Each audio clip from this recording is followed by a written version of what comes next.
Daily. Taste the Daily. நூறுக்கு phone அடிமா போனுக்குமா phone உடச்சிடுமா எல்லாம் போன அப்பே எல்லாரும் போனடா துருவாரே குட்டா. திருவாரூர் நகர்பகுதிக்கு உட்பட்ட ராம்கே ரோடு கொடிக்கால் தெருவில் வசித்து வரும் செந்தில் ராதிகா தம்பதி தங்கள் வீட்டிற்கு அருகில் உள்ள 480 சதுர அடி இடத்தை கடந்த 2015ஆம் ஆண்டில் அம்ருதீன் அன்சாரி என்பவரிடமிருந்து வாங்கியதாக கூறப்படுகிறது. அதே பகுதியைச் சேர்ந்த ரத்னம் குடும்பத்தினர் சம்பந்தப்பட்ட நிலம் அரசு புறம்போக்கு நிலம் என கூறி செந்தில் ராதிகா தம்பதியிடம் தகராறில் ஈடுபட்டு வந்ததாக சொல்லப்படுகிறது.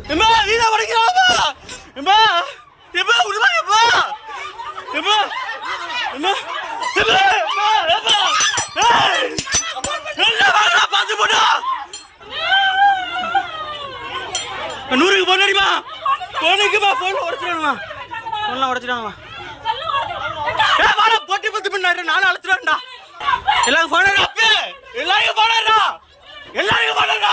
துருவாரே குட்டா. இதனையடுத்து திருவாரூர் உரிமையியல் நீதிமன்றத்தில் ராதிகா வழக்கு தொடர்ந்த நிலையில் அடுத்த கட்ட விசாரணை வரும் 20ஆம் தேதிக்கு ஒத்திவைக்கப்பட்டுள்ளது. இதற்கிடையில்தான் செந்தில் ராதிகா குடும்பத்தினரிடம் அத்துமீறியிருக்கிறது எதிர்த்தரப்பு.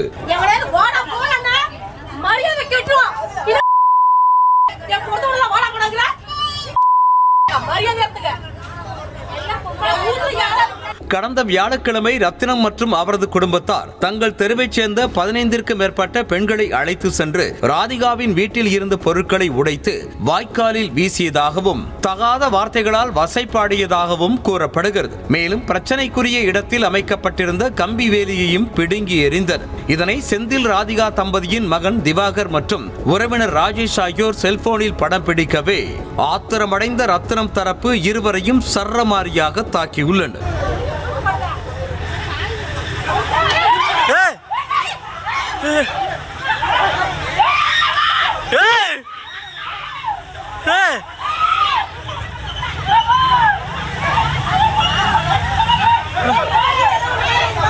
இதுகுறித்து திருவாரூர் நகர காவல் நிலையத்தில் ராதிகா புகார் அளித்த நிலையில் ரத்னம் அவரது மகன் ரமேஷ் உள்ளிட்டோர் மீது போலீசார் வழக்கு பதிவு செய்தனர். அதேபோல ரத்னம் தரப்பினர் அழைத்து வந்த பெண்களும் புகார் அளித்ததால் ராதிகா அவரது மகன் திவாகர் உறவினர் ராஜேஷ் மீதும் வழக்கு பதிவு செய்யப்பட்டுள்ளது. மூவரும் தற்போது திருவாரூர் அரசு மருத்துவக் கல்லூரி மருத்துவமனையில் அனுமதிக்கப்பட்டு சிகிச்சை பெற்று வரும் நிலையில் பாதிக்கப்பட்ட தங்கள் மீதே போலீசார் வழக்கு பதிவு செய்திருப்பதாக வேதனை தெரிவித்துள்ளனர்.